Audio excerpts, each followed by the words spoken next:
Good afternoon, student. Class 9, Chapter 1, History. The name of chapter, The French Revolution. Part 4. आज हम part 4 के बारे में बात करें। एनसीईआरटी के पेज नंबर 17 में आप आइए। 3.2 वहाँ से हमें पढ़ना है। पेज नंबर 17 एनसीईआरटी, उसमें पॉइंट दिया है 3.2, उसके बारे में बात करते हैं। Directory role of France. One by one point हम देखते हैं। जैसे आपको पता है कि पिछले वाले पार्ट में जैकोबिन क्लब को 1794 में फांसी दी गई थी।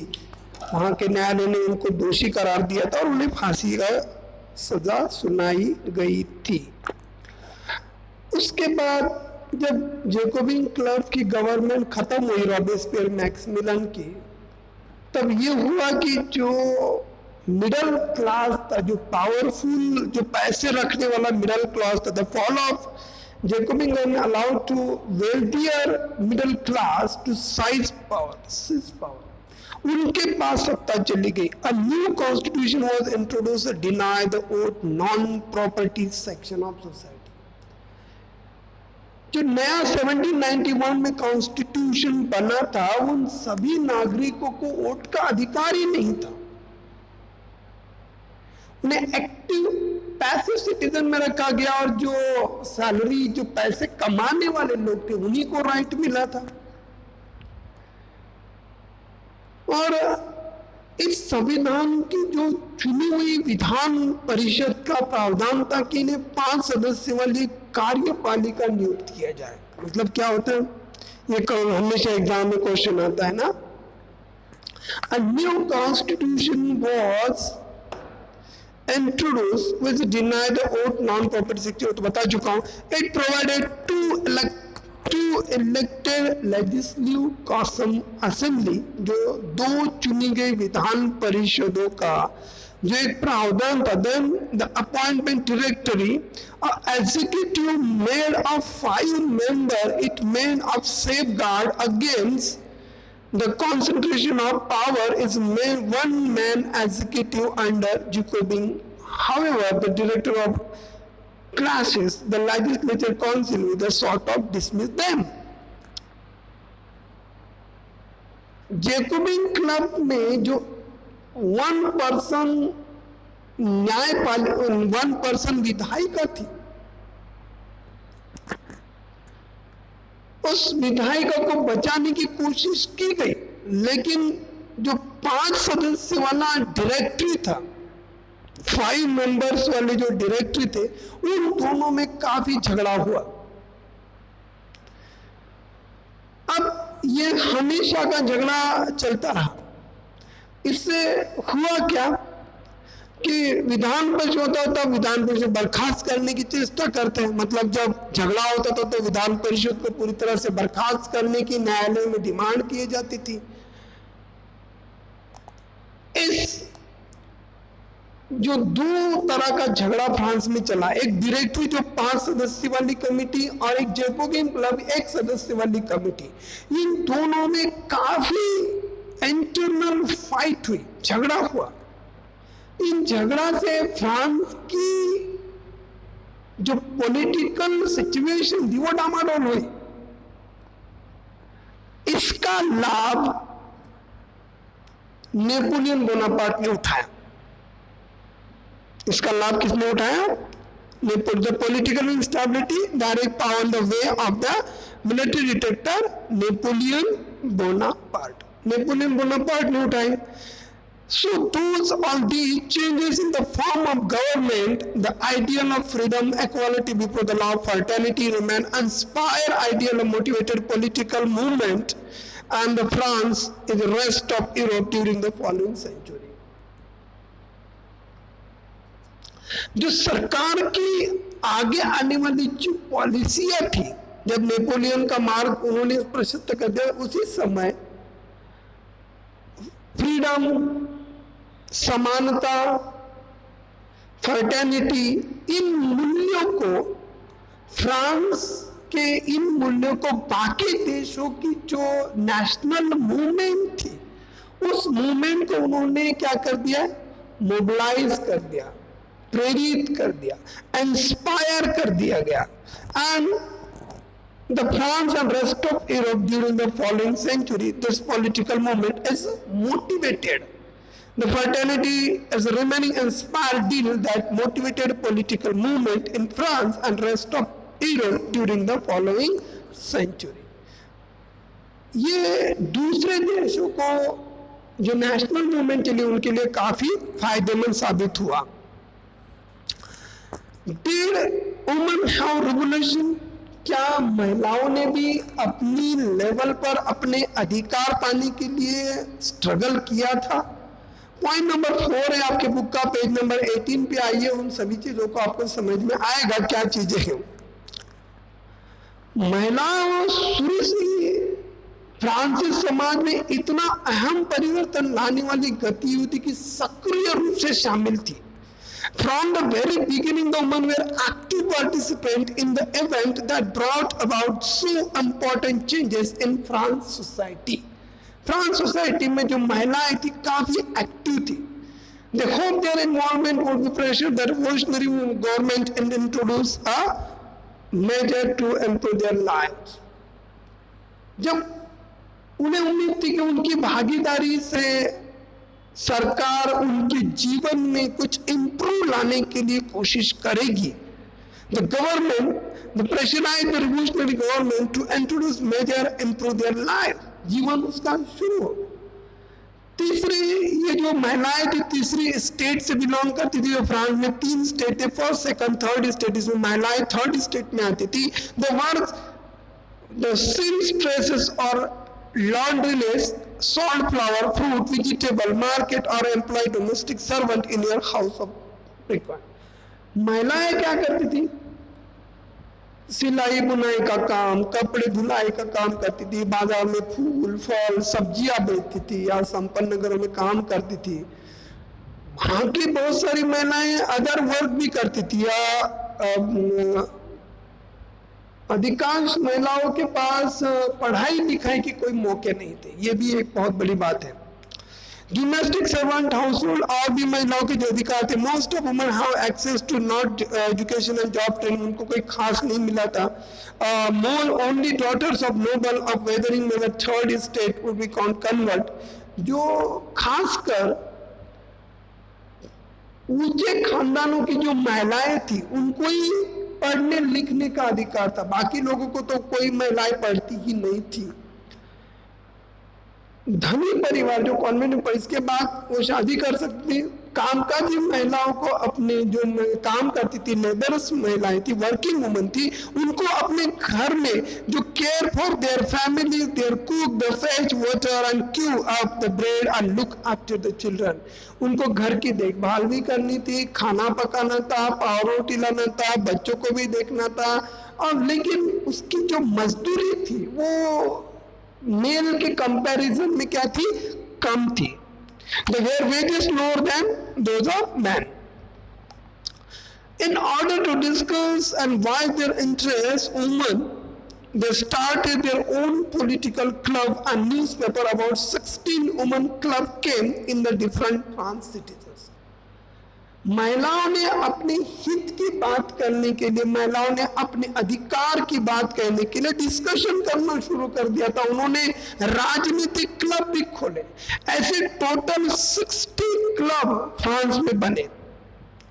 The societies of revolutionary watch, the society and Republic women where most famous of them. उस समय की कुछ महिलाएं जो काफी फेमस थी.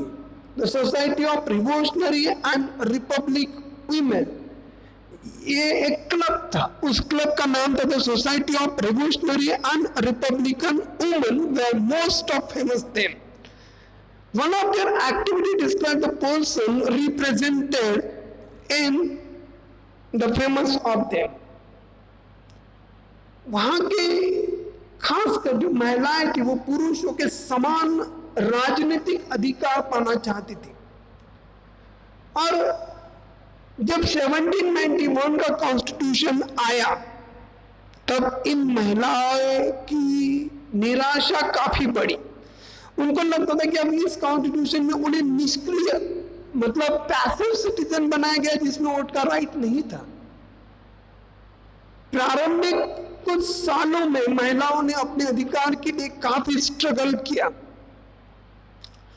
कुछ विद्यालय में सरकारी विद्यालय में स्थापना कर दी गई। कुछ महिलाओं में सुधार लाने के लिए क्रांतिकारी डिसीजन लिए गए। 9 main demand was women enjoy the same political rights and men. Women were disappointed that the Constitution of 1971 उसके अधिकार को दिए गए पर उसको खासकर उन्हें अधिकार के बाध्य कर दिया गया।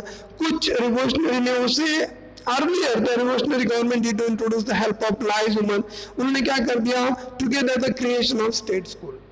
महिला और पुरुष दोनों को मतलब मेल एंड फीमेल को-एड एजुकेशन के सिस्टम उन्होंने स्टार्ट कर दी। स्कूलिंग और मेड कंपल्सरी फॉर गर्ल्स। अब फ्रांस में एक और एक्ट लगा कि महिलाओं के लिए स्कूल पूरी तरह से कंपल्सरी कर दिया गया।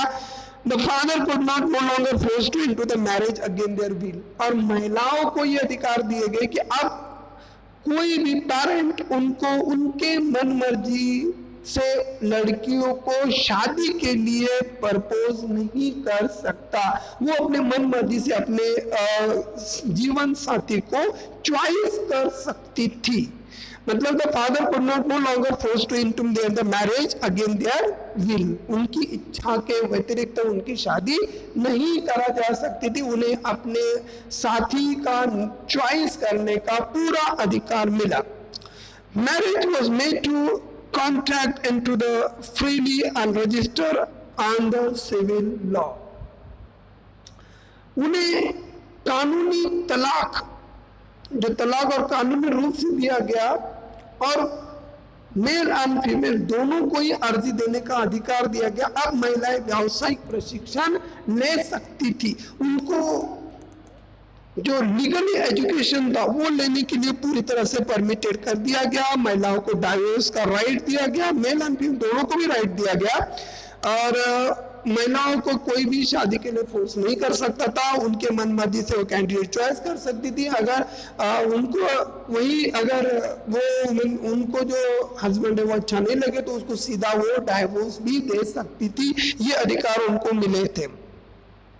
Women could now train up job. उनको जॉब ट्रेन किया जाता था। Could become an artist and run small business. और उनको छोटे छोटे बिजनेस भी चलाने के लिए अब परमिशन रिवोल्यूशनरी में दी गई। Women struggle for equal political right.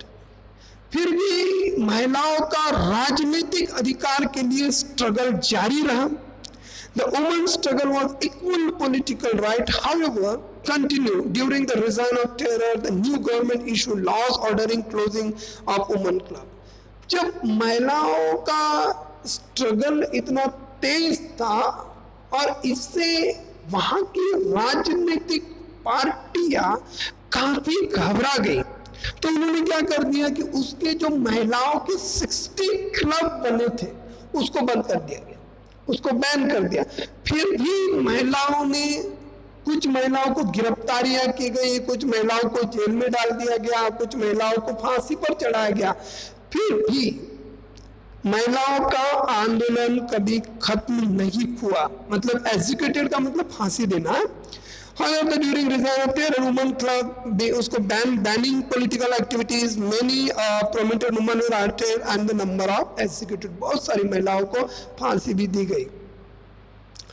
Women movement for voting right and equal wages continued through the next 200 years. 1791 से जो स्ट्रगल शुरू हुआ 200 ईयर 200 साल तक महिलाओं ने अपना जो मत अधिकार था उसको पाने की 100% कोशिश की गई। The fight of vote was carried was through all international suffrage movement. मताधिकार और समान वेतन के लिए महिलाओं का आंदोलन अगली सदी तक अनेक देशों में चलता रहा। मताधिकार जो वोटिंग राइट था, उसका जो स्ट्रगल था 19वीं सदी से लेके 22वीं सदी तक चलता रहा। मतलब 18वीं सदी से लेके 19वीं सदी तक 200 ईयर्स ये स्ट्रगल उनका चलता रहा। और बाद में क्रांतिकारी आंदोलन के बाद फ्रांसीसी महिलाओं की राजनीतिक जो revolutionary years was kept allowed the inspiring memory, जो महिलाओं ने काम किया था उससे महिलाओं के इंस्पायररी बात कहते हुए 1946 में महिलाओं को वोट का अधिकार मिला और उन्हें इस बात के लिए पूरी तरह से तैयार किया। इसी तरीके से महिलाओं का पार्ट यहाँ पे खत्म होता है। अब एक बहुत महत्वपूर्ण पॉइंट था कि जो गुलामी थी उस गुलामी को भी मिटाना था। अब फ्रांस में गुलामी बहुत तगड़ी चलती थी। आप अपने 5 नंबर जो टेक्स्ट बुक में पॉइंट 5 दिया है उसमें आप देखिए और पेज नंबर 21 पे आइए, उसमें लिखा है द एबोलिशन ऑफ स्लेवरी लिखा है। आप उस पॉइंट को जरा देखिए, समझिए। उस समय फ्रांस में दास प्रथा जो स्लेवरी मेथड थी वो बहुत ही पावरफुल मेथड थी।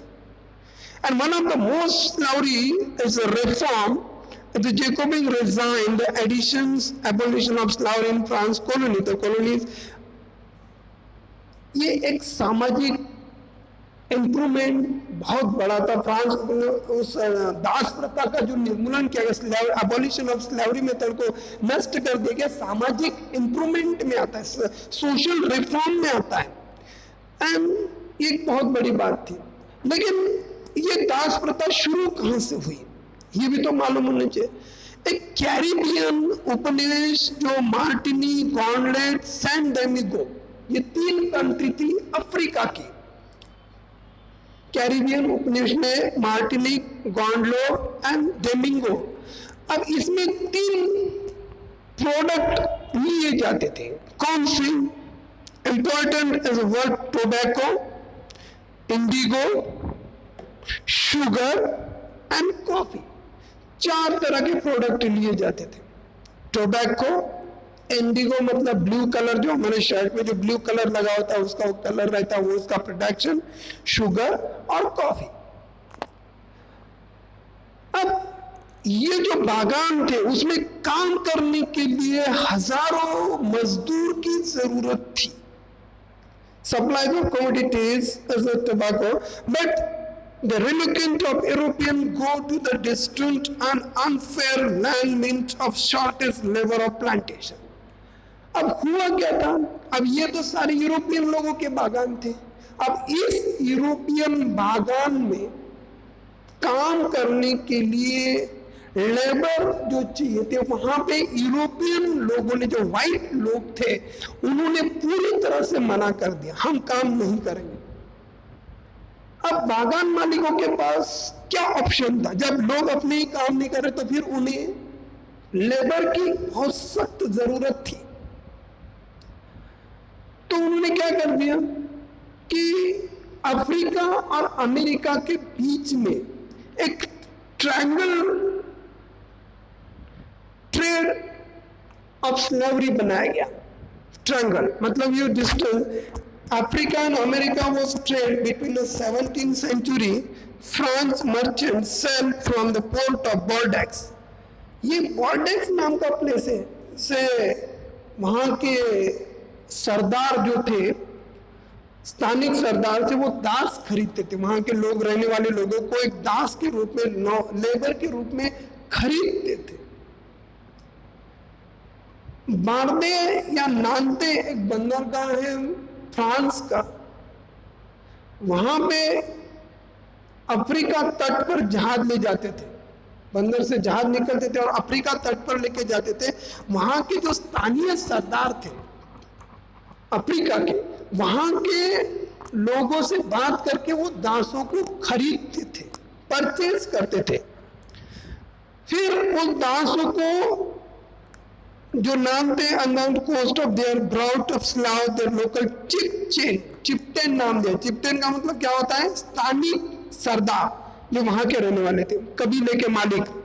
बॉर्ड ब्रांडेड एंड शैकल, उस लोगों को ब्रांडेड एंड शैकल मतलब दाग कर, हथकड़ियां डालकर अरेबियन सी को अरेबियन कोस्ट को वहां के क्रॉस करके, अरेबियन क्रॉस को, अरेबियन जो सी था उसको cross Atlantic to Caribbean, there should be plantation owner.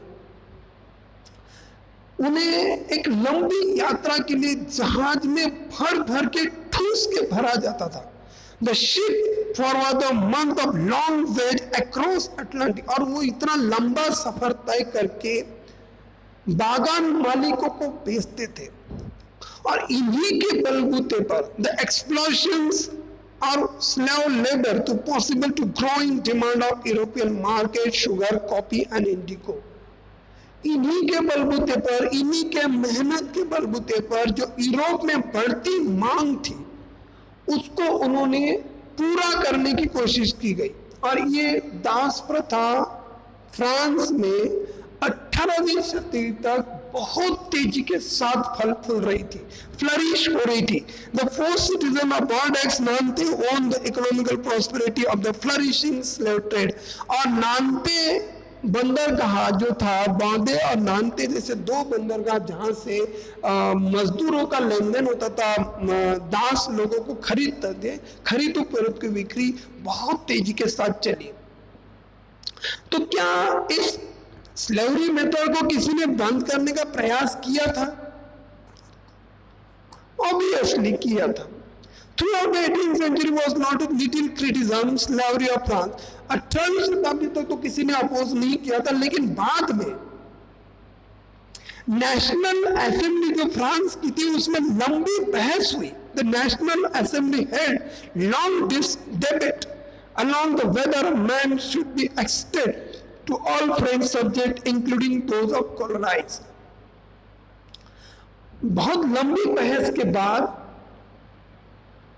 जो अधिकार थे, मूलभूत अधिकार, उन्हें समस्त फ्रांसीसी प्रजा को देने की बात कही थी। सारे फ्रांसीस लोगों को देने की बात कही गई, इंक्लूडिंग ऑल ऑफ कॉलोनीज। और कॉलोनीज के लोगों को भी इसमें इंक्लूड किया गया, उन्हें सभी को अधिकार देने की बात कही। पर हुआ क्या? But it not pass by any law. अधिकार देने की बात जरूर कही, पर लॉ कोई पास नहीं हो पाया। इसका मेन रीजन क्या था कि वहां के जो व्यापार था, मतलब जो ट्रेड स्लेवरी थी, और वहां के जो व्यापारी थे उन्होंने उसको विरोध किया। और विरोध के चलते नेशनल असेंबली में कोई कानून पास नहीं हो पाया। Those income dependent slave trade is a finally convention which is, उसमें कन्वेंशन नाम दिया गया था फ्रांस की असेंबली को, convention 1794, legislator to free of all slave the French overpass passion. This however turned into the short term message। पर उसके बाद एक साल के बाद 1794 में जब रॉबिस्पियर मैक्सिमिलियन को मारने के बाद, उसकी हत्या होने के बाद, उसको सजा देने के बाद नेशनल असेंबली में एक लॉ पास किया। वो लॉ पास क्या था? कानून पास हुआ, उसमें सभी फ्रांस की जो कॉलोनाइज एरिया था उसमें उन लोगों को सबको फ्री करने की बात कही गई। लेकिन ये ज्यादा देर नहीं चला। 10 साल के बाद नेपोलियन फिर सत्ता में आया और नेपोलियन ने प्लांटेशन को बरकरार रखने के लिए फिर दास प्रथा को शुरू कर दिया गया। 10 years after Napoleon reintroduced the slavery, plantation were understood their freedom and including the right to slave African Negroes pursued their economic interests. Slavery was finally abolished colonialism 1848। इन प्रथा को नेपोलियन ने फिर से शुरू किया था बागान मालिकों के अपने हित के लिए। अफ्रीकन निग्रो लोगों को गुलाम बनाने की बात कही गई, लेकिन बाद में इसका जो 1848 में उसको पूरी तरह से खत्म कर दिया गया। देन रिवोल्यूशनरी के जो हर दिन जो लॉज बने थे उसके बारे में लोगों के क्या कहने थे उसके बारे में बात करते हैं। This is the last part of the chapter. This is the last part of the chapter. देखिए, one important law that came into the effect soon after storming the Bastille, जब 1789 को बैस्टाइल पूरी तरह से तोड़ा गया तब लोगों ने अपने आप को आजाद महसूस किया। उनके बाद कई सारे परिवर्तन आए, उससे फ्रांस की जो डेली लाइफ थी उसमें काफी चेंजेस आए। Everyday life and revolutionary of everyday life, क्या उसमें चेंजेस आए उसके बारे में बात करते हैं। वहां के जो न्यूज़पेपर थे, मतलब जब बैस्टाइल जो जेल थी उसको तोड़ने के बाद 1789 में कुछ लॉ अस्तित्व में कुछ आए, उसमें से सेंसरशिप खत्म कर दिया गया। सेंसरशिप का मतलब मालूम है, उसको कहते हैं न्यूज़पेपर, जो एबॉलिशन ऑफ सेंसरशिप। न्यूज़पेपर अपनी लैंग्वेज में सरकार के खिलाफ लिखने की आज़ादी देने वाला जो लॉ था उसको अगर गवर्नमेंट के खिलाफ लिखते तो उस पर बैन करने के लिए जो लॉ बनाया जाता है सेंसरशिप कहते हैं। उस सेंसरशिप को पूरी तरह से बंद कर दिया गया। इससे फर्क क्या हुआ कि बहुत सारे बुक आए, रिटर्न प्लेज आए, बुक आए, newspaper could be published and performed there had been approved the censor of king from the Declaration of Right Man and Citizen, proclaim freedom of speech and expression of the natural right। अब ये क्या हुआ कि जब book publish होने लगे, print का पूरी तरह से आगाज होने लगा, तो इससे लोगों के अंदर अपने अधिकार, गांव-गांव में, देहाती एरिया में, सभी लोगों में अधिकार के लिए लोग स्ट्रगल करने के लिए तैयार हुए। प्रिंट के जो प्रिंटर था, इस custom king now the declaration of right and man citizen proclaim the freedom speech and expression by natural it. Newspaper, pamphlet, book, printed, pictures flooded on the France is there travel rapidly into the countryside. धीरे धीरे सभी देशों में, सभी France के कोने कोने में न्यूज़पेपर फैलने से देश में एक यूनिटी आई। इसका परिणाम क्या हुआ कि they are describe the discuss.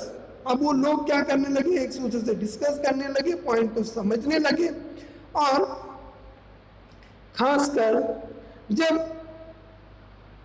किसी भी तरीके की प्रिंट माध्यम का एक पक्ष को दूसरे पक्ष में दृष्टिकोण करने के लिए ना, जैसे प्लेज, कौन सी चीजें देखिए, change the taking their press freedom of their mint of opposing views of could express. Each side sought to convince their its position about the medium of print, play, song, festive procession। इन लोगों को permitted कर दिया गया। इससे France में एक बार फिर से यूनिटी की बात चली। This was one of the way Grossnick identified ideas, liberty, justice, political philosophers, जो खासकर राजनीतिक थे, दार्शनिक लोग थे, उन्होंने भी अपने लेखन करने की कोशिश की गई। जो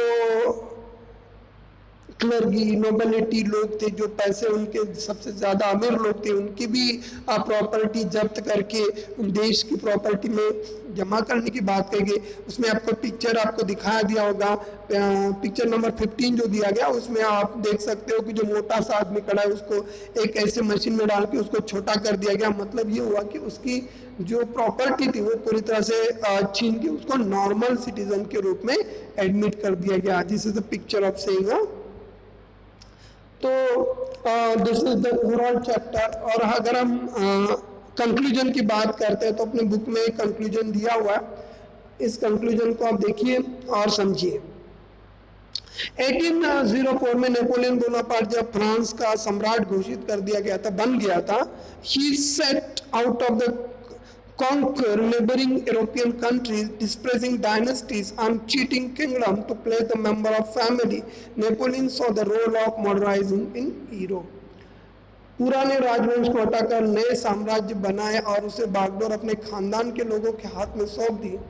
नेपोलियन खुद को यूरोप के आधुनिकीकरण का दूत मानता है, मतलब जो नेपोलियन ने, उन्होंने कहा था कि मैं जो कर रहा हूँ वो Napoleon introduce of modernise in Europe, खुद को वो यूरोप की प्रगति का अग्रदूत माना जाता है, मतलब मॉडर्नाइज माना जाता था खुद को, वो खुद को उसके रूप में ढालता था। He introduce many laws of protection property, उन्होंने कुछ लॉज बनवाए, बहुत इंपॉर्टेंट लॉ है। निजी संपत्ति जो थी, मतलब जो निजी संपत्ति की जो रक्षा, लोगों को पहले खुद की प्रॉपर्टी रखने का कोई अधिकार नहीं था, अब उन्होंने प्रॉपर्टी का अधिकार दिया। दशमलव पद्धति जो मैट्रिक सिस्टम थी, डेसिमल सिस्टम, उसको लागू किया। देखो क्या क्या चीजें की नेपोलियन ने, उसे नेपोलियन कोड कहते हैं। 1804 में जो कोड लाया गया नेपोलियन कोड, वो नेपोलियन कोड के बारे में बात हो रही है। Introduced such as the protection and private property as uniform system of weight measurement किया गया, डेसिमल सिस्टम लाया गया और सुरक्षा के लिए कानून बनाए गए। इन सभी चीजों को शुरुआत में ऐसा लगता था कि नेपोलियन पूरे यूरोप का एक मुक्तिदाता, मतलब एक पावरफुल किंग बनाया गया था। लेकिन initially many saw the Napoleon liberator who have the freedom of people, but soon the Napoleon armies could be view everyone as the involving force. लेकिन कुछ समय बीतने के बाद उन सेनाओं को लोग, जो फ्रांस, जो नेपाल की सेना थी, उनको हमलावर मानने लगे थे। आखिरकार नेपोलियन की हार 1815 में वाटरलू की लड़ाई में हुई। Many of measures that carried about the evolutionary ideas and liberty laws to part of Europe to impact of after Napoleon death. Napoleon के मृत्यु के बाद बहुत सारे देश आज़ाद हुए, उन लोगों ने अपनी आज़ादी की बात मानी। And the idea of liberty, democratic right were most of important legacy France. उसके बाद खासकर जो अधिकार थे, स्वतंत्रता और जो पब्लिक राइट था, डेमोक्रेटिक राइट था, वर मोस्ट इम्पॉर्टेंट उन लोगों को जो फ्रांस ने बाकी सारी दुनिया को दिए थे। Liberty and democratic right, the most of important legacy of French revolution, this spread in France to rest of Europe during the 19th century. Equal freedom federal was abolished. France ने दो अधिकार लोगों को दिए और वहाँ की जो फेडरल गवर्नमेंट है उसको नाश समाप्त करने के लिए फ्रेंच रेवोल्यूशन मानी जाती है। उन्होंने एक वन नेशन वन राष्ट्र के रूप में देश को खड़ा करने की बात कही, ये भी एक बहुत बड़ा सिस्टम था। Colonised people reward the idea of freedom, bondage on the moment, create a sense of nation, एक समृद्ध राष्ट्र खड़ा करने के लिए और दासता की मुक्ति का नया, जो खासकर स्लेवरी को नष्ट करने में फ्रेंच रेवोल्यूशन ने जिस तरीके से बात कही, इनसे दो लोग हमारे महाराष्ट्र में काफ़ी, महाराष्ट्र या इंडिया में प्रसिद्ध हुए, प्रेरित हुए। एक थे टीपू सुल्तान और दूसरे थे राजा राम मोहन राय। इन दो लोगों के क्रांतिकारी ने, आपको मालूम है, इसीलिए टीपू सुल्तान ने अंग्रेजों के खिलाफ मूवमेंट खोली गई थी और उस मूवमेंट को उन्होंने अंजाम भी दिया गया था। तो इस तरीके से this is the overall chapter of French revolution. 4 part में चैप्टर को डिवाइडेड कर दिया गया था। अच्छे से पढ़िए, समझिए। जो एक्सरसाइज में कुछ क्वेश्चन दिए, लास्ट में 5-6 क्वेश्चन आपके बुक में दिए, उसको आप रिटर्न लिखने की कोशिश करें और होमवर्क सॉल्व करने की कोशिश करें। तब तक के लिए चैप्टर को अच्छे से लर्न करें, जो भी क्वेश्चन दिए उसको समझ के एनसीईआरटी का इस्तेमाल करके लर्न करना है।